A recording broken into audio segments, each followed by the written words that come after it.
Home isn't just a place, it's a feeling. The feeling you're safe to enjoy the things that matter to you most. Whether for your home or business, ADT helps keep you safe so you can feel protected wherever you are. Introducing the ADT Security Starter Kit. Everything you need to get started with ADT Pulse, including camera, professionally installed for only $49. Visit ADT.com to learn more. Requires 36-month monitoring contract. Installation and activation fees apply. Enrollment in QSP and Easy Pay required. Certain markets excluded. License available at ADT.com. Florida EF 0001121. Louisiana F1639. All right, welcome back to another episode of the Vertical Podcast. Glad you could join me today, and we have two terrific guests lined up for you for this show. Michael Lee, my colleague over at Yahoo Sports, he joins me first. We talk about the Cavs and what they've been doing the last month, the Celtics, the possibility of Gordon Hayward returning, and Mike takes us inside the Wizards organization. What's been going wrong with Washington? Is it more than just John Wall? I talked to Michael Lee about that first off on the show. A little bit later on, Frank Vogel, the head coach of the Orlando Magic, he joins me for a sit-down. We talk about all the problems the Magic have had this season, from the fast start to the struggles of the last month or so, and what his relationship is with the new front office. Jeff Weltman and John Hammond, they came in after Vogel was hired. What's that dynamic like? We dive into that a little bit later in the podcast. That's it. All right, let's go. This is the Vertical Podcast. Hosted by Chris Mannix. From interviews. Let's bring in John Wall. He's Reggie Miller. Bring in Eric Spoelstra. To the latest NBA news. To insights you won't get anywhere else. Rioting is bad. You shouldn't riot. Past episodes of the podcast can be downloaded in the iTunes Store and Google Play. Why wouldn't you go back? Subscribe and leave a rating or comment. Here he is. Speaking of guys putting their foot in the road. Chris Mannix. Yes. All right, my guest first on the podcast is Michael Lee, my colleague over at Yahoo Sports, senior NBA writer, and glad to have him back here on the show. What's up, Mike? You know, just relaxing, getting ready for Kobe night.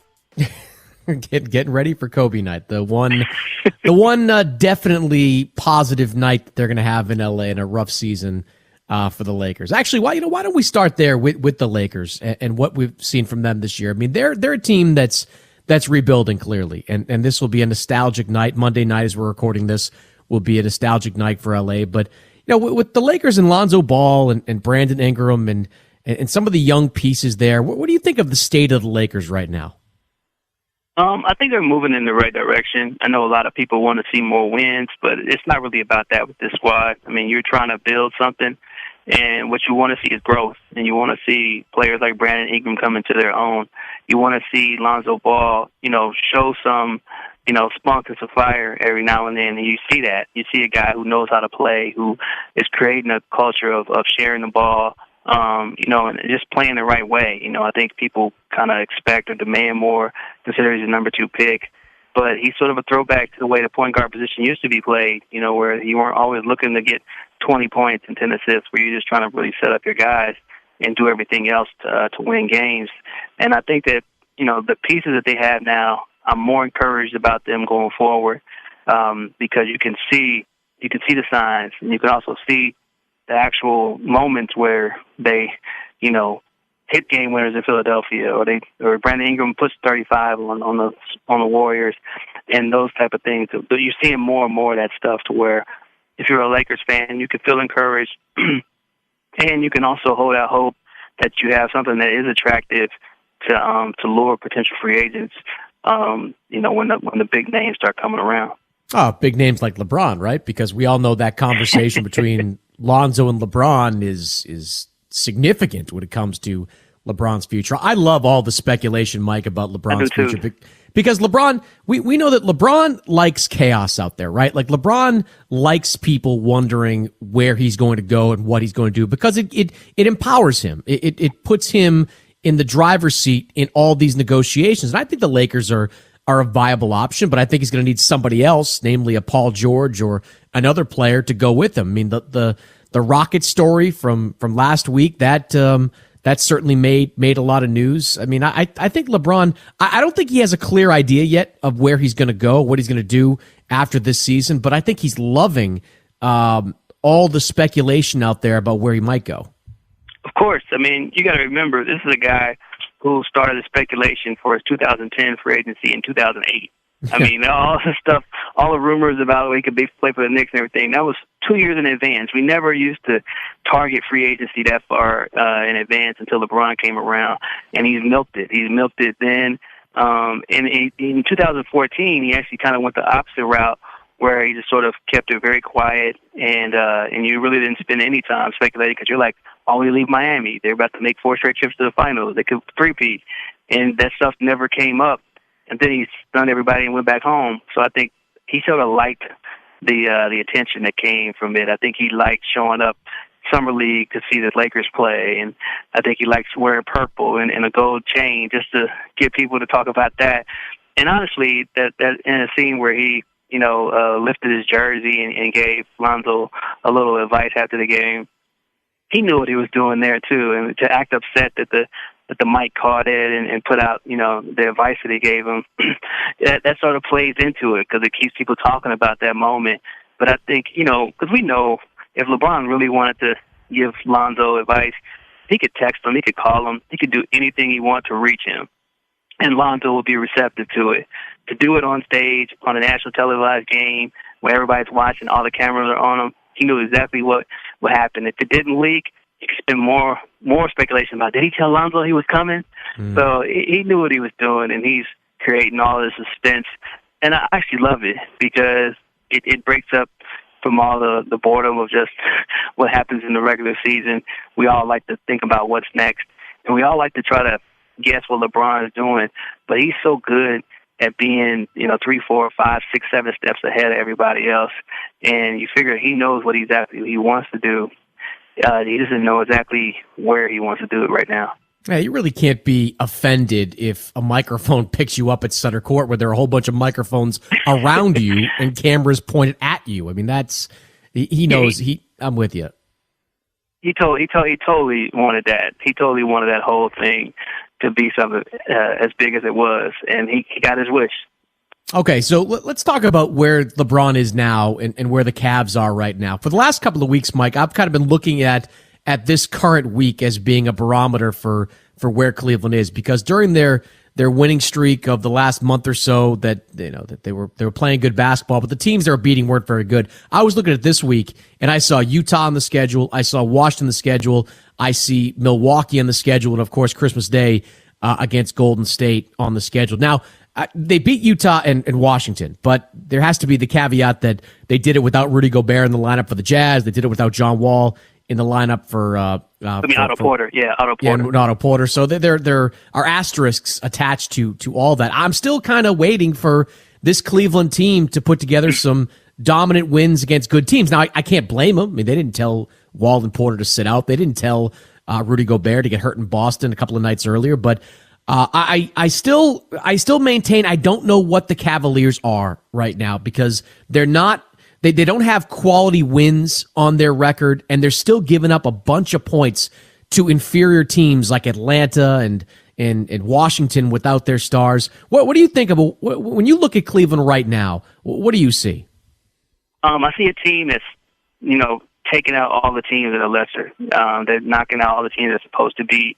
And you mentioned it, they haven't had the toughest schedule. I mean, when I look at the teams that they've been just kind of, running roughshod over the last couple of weeks, it's not like a murderer's row. Like, you can't look at the quality. What's the quality wins? Like, what are the games that you look at and be like, wow, that was a game right there. Everybody they're beating, it's not, there's nobody really impressive on the list. But that being said, the way they started out the year, they were losing to these same teams. So I think the fact that LeBron has sort of, turned it up another notch, he at least is engaged defensively. So you can see a team that can be better than everybody else. But again, you're right. They haven't had like a long extended road trip. They haven't gone out west. They haven't played, like Golden State. They lost to Houston. So, the teams that I would say are above them, I wouldn't put them above them. I wouldn't say that they're better than Houston or Golden State right now.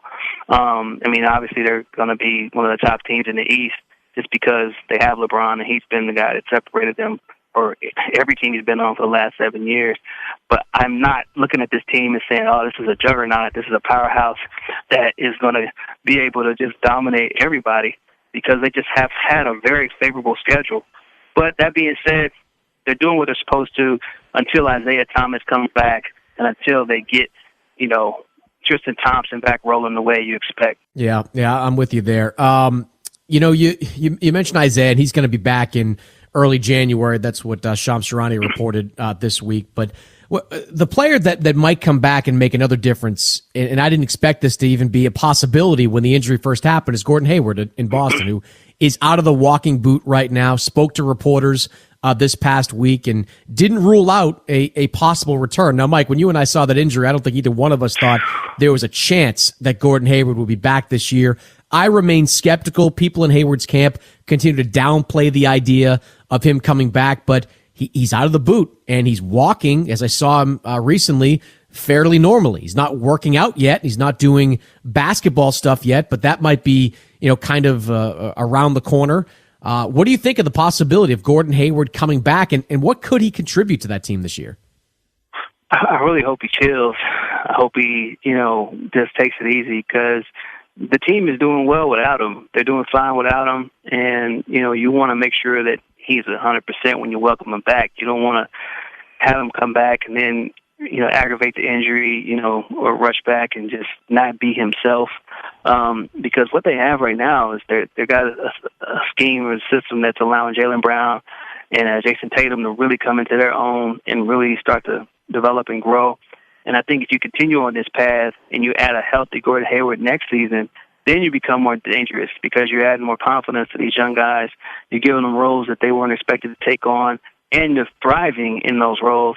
I think that if you add Gordon, he's not 100%, and he's not, able to give you what you expected when you signed to that big deal, I don't think he helps you at this stage. Obviously Brad Stevens is a great coach, and if you're on the floor playing for him, you're probably going to play above your head or better than most anticipate. But you also have to be physically able to do it. And I just feel like that injury, as gruesome as it was, it's great to see him walking. It's encouraging to see him moving around. Because like you said, when it happened, I was like, oh my gosh, when is this guy ever going to play again? But I also feel like knowing how you felt in that moment should make you that much more cautious about how you use him going forward. I think it's important to note a couple of things here. One, if he's not 100% healthy and comfortable, Boston's not going to bring him back. They're just not going to do it. And number two, if he is healthy and if he is able to play, what you have to kind of expect is at best a 75% of the player that Gordon Hayward was. You simply can't get yourself back into game shape. You can't get your skills back in the matter of weeks that come at the end of the season. That being said, if he is healthy and if he is able to give you 75%, I think that's a pretty good weapon to have. I mean, Boston's biggest weakness right now is bench scoring. They have inconsistent scoring from Marcus Smart and Terry Rozier. Everybody else is kind of hit or miss. You bring Gordon Hayward back in a bench role, all of a sudden you're adding a guy that can make, at the very least, standalone jump shots. He can, go one-on-one, albeit for brief minutes. Even if it's a 15-minute per game type of Gordon Hayward, Mike, I would take him back on that team. And I think he could be, if they go deep into the playoffs, a difference maker for that second unit.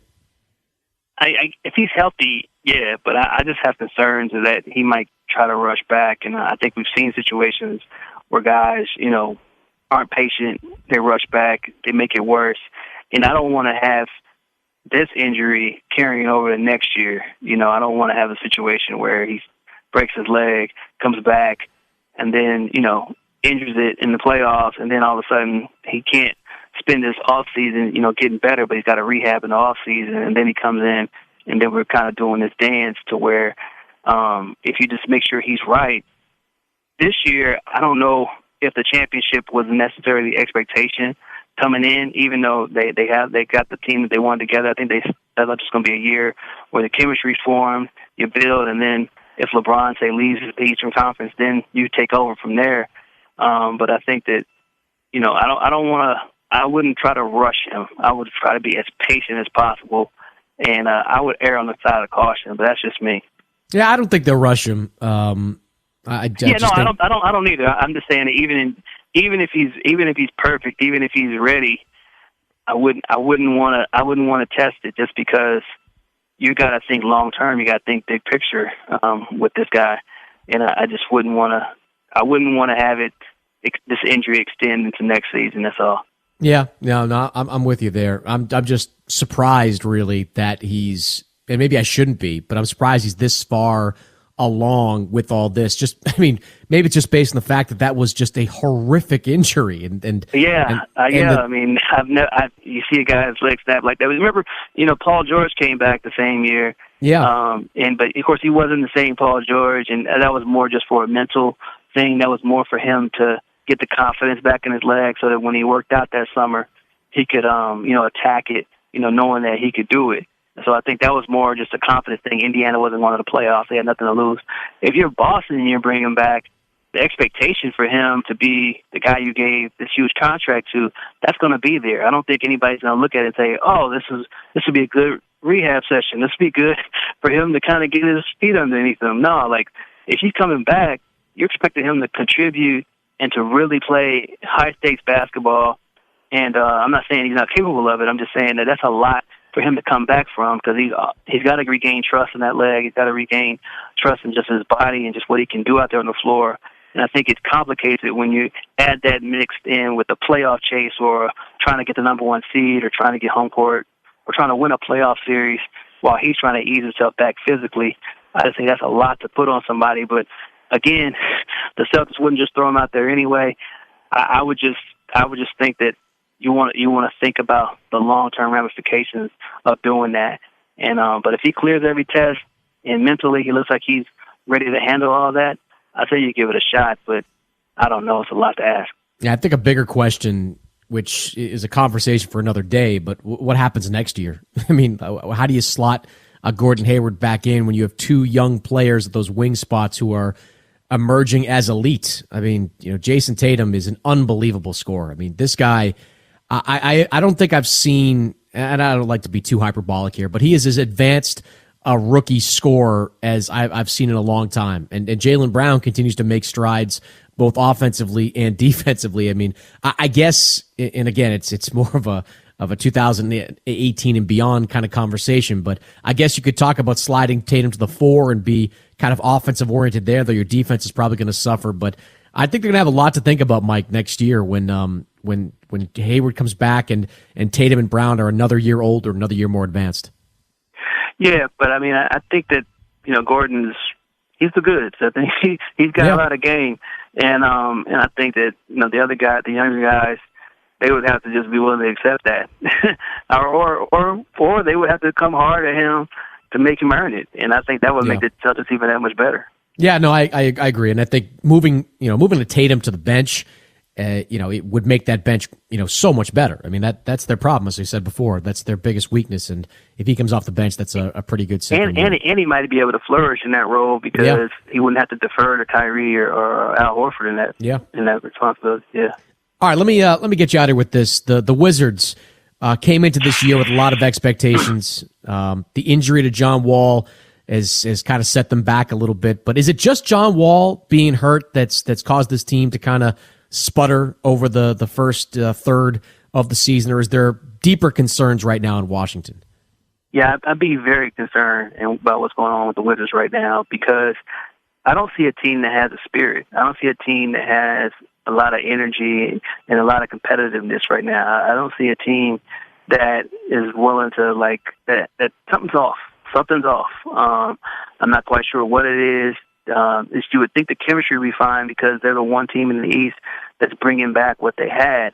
But they're just so inconsistent. They don't bring it every night, and the energy just isn't there. It's almost like they're forcing themselves to play games. It's like they're not really into it, because maybe the fact that they got to Game 7 in the conference semis, they feel like they're just going to be entitled to just have that opportunity come their way. Like they're just destined to get there again, and this time it'll be different. But it doesn't work that way. They still have to prove to themselves over the course of 82 games that they're going to be worthy of a top seed in the East, and they're just not playing with that. And obviously John Wall being out for a while that affected them. But there was no fire, even in his absence, to just say, okay, we're going to get better, and then when he comes back, we're going to take off. It's almost like once John Wall came back, it was like, whew, it's hard to play as hard anymore. And you can just see guys almost took their foot off the gas, and they wasn't really going that hard in the first place. And now they're just a kind of a low-energy group, and I'm not sure if they need to add a piece, move a piece, but something's missing. And they got to get something to add a jolt, because right now they just don't have a fire, and they're just out there playing ball, and that's just never good. Well, the problem is, though, what do they do? I mean, they're so cap-tied with these big contracts that unless they want to move someone significant like an Otto Porter, there's not a lot of flexibility there, is there? I mean, like, I know that they've been after bench help in the past. Maybe they have to do that. Maybe they have to move an Otto Porter or Kelly Oubre or Marquise Morris or somebody to get somebody in there who's going to have a little more fire, to get a veteran in there. Because the one thing that they had, obviously when they had Paul Pierce there, was just he was sort of a hype man. He was a guy that, really got them going and kind of kept them on edge. They don't really have a guy that keeps them on edge right now. They got a bunch of kind of cool dudes, and they don't really have that spark plug, who's just going to come in and just light a match under them, because that's really what they need. They need somebody who's going to play, have that kind of fire, that passion, and really put it on other guys, to play that same way. And I think that's what's been missing from this group. They're just going through the motions. They're going through the motions, and it could bite them, because the East isn't what it used to be. The East isn't as bad as it used to be. There are a lot of teams that are coming for it. Indiana's coming for it. Detroit's coming for it. Milwaukee's coming for it. Everybody else is coming for it, and they're just thinking that they're going to just have it, and that's just not the case. You got to go for it, and right now they're not playing like a team that wants it. Yeah, no question. The East is better than what we thought it was going to be. I mean, there's a lot of teams there that are playing above their heads right now, and Washington is not one of those teams. Mike, great job with this as always, man. Always good to talk to you, and thanks for joining me. Absolutely, thanks for having me on, man. You got it. It's Michael Lee from the I was going to say from the Vertical. We don't do that anymore, but that's my. No, we're Yahoo NBA. We are now Yahoo NBA. Everybody, check us out over at Yahoo NBA. When I come back, Magic coach Frank Vogel is going to join me. That's next.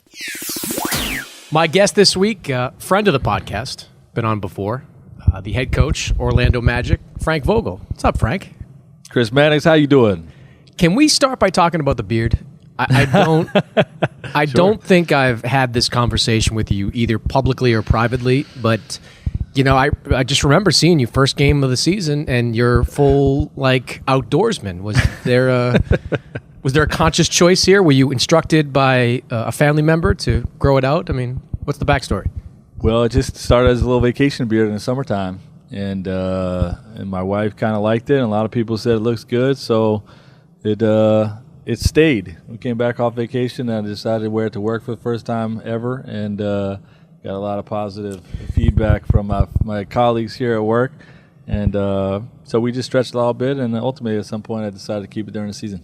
You coach in Florida. There's not really a need for the winter beard out there. I mean, how many people roll around here in beards? I'm going to follow the Major League Baseball rule where 90% of baseball players have beards. And it's true. It's kind of a trendy thing. So I'm just doing what everybody else is doing. Well, I guess it's wintertime. You see a lot of beards pop up. Wintertime, it's like a coat. It's like a base coat. Right. Plus, it covers your face in case you try to get fat and eat too much cookies of some kind. Yeah, we have cookies here. We have cookies around the facility. So how's it going? Let's just start with this year coming in. Managerial change. The guys that hired you, the front office, Rob Hennigan, he goes out. Jeff Weltman, John Hammond come in. How has that change been for you personally? Well, it's always difficult for a coach to learn that you're going to be working for guys that didn't hire you, and it's always a little bit unsettling.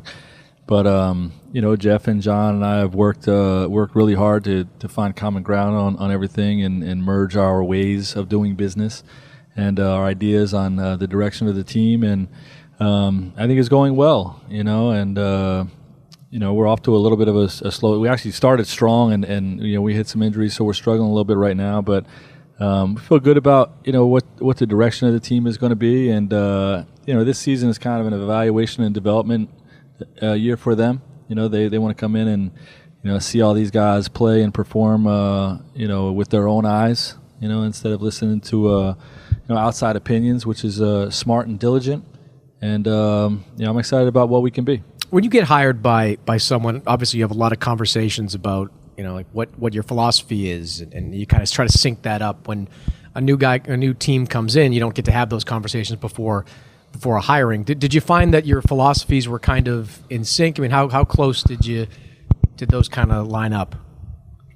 Yeah, in some ways, they line up right away. In some ways, they don't. And any relationship is about compromise, and again, finding common ground. And we've done a good job of merging our ways and trying to collectively together change the culture here and get this team back into the playoffs. Is it a challenge for you as a coach? Because you said like they come in and they they are evaluating, and they decided not to give out any contracts. It's probably smart. You want to see what you have before you start extending guys. Does that have any impact on what you do kind of as a coach when you know that they're sort of evaluating everybody? Not really. Once the roster is put together, then it's just about going to win basketball games, and that's the evaluation process. If a guy's not earning minutes, that's part of the evaluation of that player. If we're not winning enough with these guys starting or these guys playing X amount of minutes, that's part of the evaluation process. So we're not putting guys out there to try certain things and all that stuff. It's really once the roster is put together, we go out and try to compete and win basketball games. Did you mentioned how you started the season, and you were the talk of the league for the first couple of weeks with what you were doing. Did you think that was, when you were going through that stretch where you're winning a lot of games, did you think that was sustainable? Did you think that it was eventually going to level off? How did you feel about those first couple of weeks? Well, I thought we were playing a little bit above our level, and that's exciting for a coach. You want your guys to play confidently and believe in themselves and play a little bit above their ability. That's what we all strive to achieve with our teams. And I knew that was happening. At what level it was going to be sustainable was pretty open. It was kind of wait and see. And through that we encountered a bunch of injuries, and it kind of knocked us off that path to see what we truly can be. And right now we're just trying to scratch and claw and put together as many wins as we can. During this time where we're banged up. And where we're dealing with one of the tougher parts of our schedule, and keep ourselves in the hunt. You, when you were in Indiana, you established yourself as one of the better developmental guys. You had a lot of young players on that team. You kind of groomed them and helped build them up to a conference finals level. Does this feel at all like the early stages in Indy? I mean, I know there's not a David West there who's been around forever, but you have a lot of kind of young, raw talent that you're trying to sort of mold together. Yeah, there's a lot of parallels, and that's one of the reasons I took this job is because of the parallels with the team that I had in Indiana, and the way we were able to develop those young players and grow with them and build confidence in them. And I believe we're on that path here. It's obviously off to a little bit of a slower start than we had in Indiana, but I think that team was further along and more ready. Mm-hmm. And these guys. Have some ability here, and we've got a chance to turn this thing around, and that's what we're working to do. So with a guy like Aaron Gordon, he spends this year as a power forward full-time kind of for the first time with you guys. That decision, how has it worked out so far early on, and what have you seen from Aaron, and what do you hope to see from Aaron the rest of the season? Well, there's some definite benefits. He's getting a lot of clean looks from the perimeter, and obviously he's worked very, very hard on his shot and is shooting the ball better than he ever had in his career. So, he's really developing as a basketball player. One of the sources of pride, in terms of what I'm doing with this team. And, there's obviously, some issues with the style of play from a standpoint of rebounding. When you play small ball, you're going to be more efficient offensively, but, the rebounding is going to be an issue, and it has been for us. So, that's part of part of all of our guys' development is build those winning habits on the defensive end and making sure we're hitting people and committing to gang rebounding. That's the way the NBA is going, though. Everybody, it seems like, has embraced. Aside from New Orleans and a handful of other teams, everybody embraces small ball now. Yeah, well, speed is beating size, league wide. So it's no big secret in that regard, and everybody's taking advantage of it. Mm-hmm. If you look at just sort of what you hope to get from Aaron, say for the rest of this year, what's the next step in his development? Well, he's just got to, obviously, like our whole team does. We have to commit to becoming more solid on the defensive end. And, win the hustle battles and win the defensive rebounding war. And, offensively, he's got to continue his improvement with his perimeter shooting. And then, understand that when they're taking that away, what other things that opens up, and that's what this year is going to be looking like for him. Do you look at him as having the potential to be kind of a franchise player? He came in, obviously, a very high draft pick. Do you see him as kind of a cornerstone player for a winning team? For a team that can have success? Well, that's what we're evaluating this year, and I certainly hope so. I see a lot of potential in him, and he sees it in himself. He's got a great deal of confidence in himself, and you see that show up on the floor with his competitive spirit. And he's a big part of some of the successes we've had this year, and we definitely see him as a mainstay for us here for the foreseeable future. How do you deal with the highs and lows of coaching young teams? Do you go home and tear your beard out, at night, or there's got to be. Some nights you can look like perfection. You can go out there and everybody kind of looks like they're playing to their potential. Other nights you say, guys, we're better than this. How do you deal with that? Well, we've had a lot of that of late. Even with the injuries, you want you guys to go out and find ways to win basketball games anyway, and that's what we've been challenging our guys to do. That we haven't done it at a high enough level of late, and as much as you want to preach keep an even keel and never too high after a win, never too low after a loss, it's hard to do that, quite frankly. As a coach in this league, and you really feel the losses. Especially when there's too many of them. And it does impact you away from the court. It does impact your sleep. And, you just got to try to keep a perspective around it and, keep doing your work, your daily work, and keep pushing these guys in the right direction. Keep coaching them and trying to build them up. Is there a trick to it that somebody's taught you throughout the years? You've worked for a lot of very good coaches in the past, and you've been part of rebuilding teams in the past, whether it's as a head coach or as an assistant. Is there any kind of trick to trying to just maintain sanity when it gets a little bit rough? You just have to have an outlet, and for me, it's my family, and just going home and, either going to a weekend soccer game or just hanging out on the weekends at the house, with my family. That takes me away from it, and, you're just dad at that point, or a husband, and, you leave the stuff at work behind. It's still, you still feel it, but I try not to carry it back to home. Mm-hmm. Disney World, clearly a outlet for you. Have you fallen into that trap? People like to visit us down here in Orlando, and Disney World is a big reason for that. Grandparents and families of 5 like to come down to visit Disney World. Okay, do you get a lot of that? Do they? Hotel Vogel late at night. Yeah, we host a lot, and it's a lot of fun. It's honestly, it's one of the reasons that was intriguing about the job is I knew that moving my daughters away from their friends in Indiana would be difficult, and I knew coming here that they would all come see them, and a lot of them have, and we've had a lot of good times doing that. Can you see with this group? I don't know what you saw. If you saw with the Pacers group, kind of a light at the end of the tunnel where you could see what it would look like when it all comes together. I know it's a little bit different because you do have new management in that's doing some evaluating. But can you see at times what maybe this group can be if it all comes together? There's no question. And, you see the talent on this roster. And, even though it's young, it is developing. It is improving. And it is going in the right direction. And, I believe in the front office in terms of, going to be over the next few years adding the right pieces. The interim team that we had was a good team. There was a lot of young talent that we believed in and got off to a strong start in. Okay, but the following year we added George Hill and David West, and that just takes it to another level. You add pieces like that, and around the young players, the young core that you have, and it just stabilizes a lot more and helps them grow even more. Take me back to that, because that's not what I mean. You don't have those types of players quite yet here in Orlando. What did West and Hill do for that Pacers team? Besides their talent, how did they push you guys forward? Yeah, just consummate pros, and they had a seriousness about their approach, and they backed it up with their play on the court.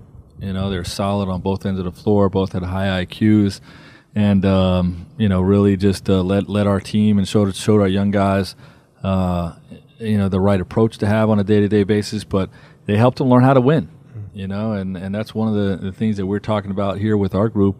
While individually our young guys are showing development and they are improving, we still have to, as a group, learn how to win at a high level. And there's a lot of things that goes into that, but Weston and George Hill definitely contributed to that on a high level. When you move to a different team and take on a different roster, how much do you reinvent your own coaching style? Do you try to make the pieces fit into how you believe a winning team is run, or do you adapt more than maybe you thought you would? Well, I've probably adapted more than I thought I would, and I'm definitely coaching these guys harder than the teams that I had in Indiana, because I feel like it's required with this group, and I'm delegating with my assistant coaches possibly more than I have in the past. I'm also playing a completely different style of play. That's true. That's true. than what we did in Indiana. It's not that Hibbert West front court. Yeah, and quite frankly, I think that Hibbert West team in today's NBA, it wouldn't be half as successful as it was 5 years ago, 6 or 7 years ago, whatever it was, because of the downsizing league-wide and the three-point shot. It's just beating post offense in just about every way. And we're doing the right things here with our group, sort of trying to modernize our team, playing with space and three-point shooting. And so it's, all those factors contribute to, me sort of evolving as a coach. How do you study other coaches when you're doing that, or do you just kind of like go into the film room yourself and try to do it kind of internally? In terms of the style of play? The style, just when you are changing things up completely. I mean, how do you, what's the process for that? No, I study incessantly what's happening league-wide. Mm-hmm. I pay very, very close attention to the teams that are having success, with this style of play, and what exactly it looks like and how it's executed on both ends of the floor, and everything from stealing sets to loosening up some of the foundations of my defense to incorporate more switching and all those types of things. It's just to change the game and adapt to the way the league has changed over the last few years. There's a lot of stealing that goes on out there amongst. I remember Eric Spoelstra played Boston once, and he told me that he's like, I recognize that out of timeout play. I think we did that for a few years. I like to use other coaches' stuff against them. If I see them running some sets that I like that we don't have in, I may put it in as a timeout play against them that night. And hopefully they're watching film after the game last night and said, that guy just ran my play. That's a lot of what it is, though, right? Like you take the play, and maybe you put your own twist on it, obviously with your own roster, but you just kind of throw it back at them to some degree. Absolutely. Mike D'Antoni is like a lot of people tell me just how much like that they just take from Mike D'Antoni. Like still an offensive genius, even 10, 15 years, 10 plus years after he was in his heyday in Phoenix. Yeah, and Mike does a great job with spacing and keeping it simple. There's not a 1,000 plays out there. They just they stick to their fundamentals and put 3-point shooters around an elite offensive playmaker. Mm-hmm. And he's doing it. Been doing it at a high level. As coach of the year last year, and we all have great respect for him. How much of winning late games and at the end, how much is that mental toughness with guys? You've got so many young players that haven't been through those kind of winning experience. How much is mental toughness important to winning those late games? Yeah, well, that's part of what we're going through here with learning how to win. Trying to teach this group how to win. You have to make the mental toughness plays, and you got to make the physical toughness plays as well. You got to grab the dirty rebounds. You got to win the box out. You got to, set the big screen that gets your shooter open. You got to guard a guy one-on-one and force a miss or get your hand on a ball or something like that. All those things contribute, in particular in the end of the game, like you just suggested. A lot of the guys that you have were high draft picks, lottery picks, and one of them is Mario Hezonja, who came into the league with a lot of talent, hasn't quite figured out his game yet. I mean, what do you try to work on the most? How do you get that talent that everybody saw in the draft out of him at an NBA level? Yeah, you gotta coach him every day. That's all. He's got some ability. He's obviously he's got some things that he has to work on, but he's got a great attitude, and even when he's been falling out of the rotation at times, he just works harder. I always tell him, like, as he's doing all this stuff, your attitude is a 10 out of 10. When you got an attitude like that and you have the physical tools that he has, you got a great chance of making it in this league. And hasn't quite clicked on a consistent level yet for him, but we're still very high on him. Have you considered getting Elfrid Payton to shave his head? Have you ever asked that question? I have not asked him to shave his head, and nor would I. I think his hairstyle is part of his identity, and we love the kid here. He's such a great ambassador for our team. He's great in the community, and he's really developing as a basketball player. It does look like he's looking at his hair when he's shooting jump shots sometimes. It does look like that from afar. Like and I was just watching him shoot free throws, and like that is in his eye line. Like that's there. And I'm sure he's used to it because he's had that hairstyle forever. But yeah. I can't remember. Can you remember a player that has had that? I think Purvis Ellison once had long. I don't remember. I can't think of one that ever had anything like that. I don't know if it's ever been in front of a guy's face like it is with Elfrid, but he's been doing it for years, and we'll leave it at that. Okay. You still enjoying the coaching though? I mean, you've been a head coach now at 2 stops here. Is it still fun to go to work every day? It really is, and I'm lucky to be a head coach in the National Basketball Association.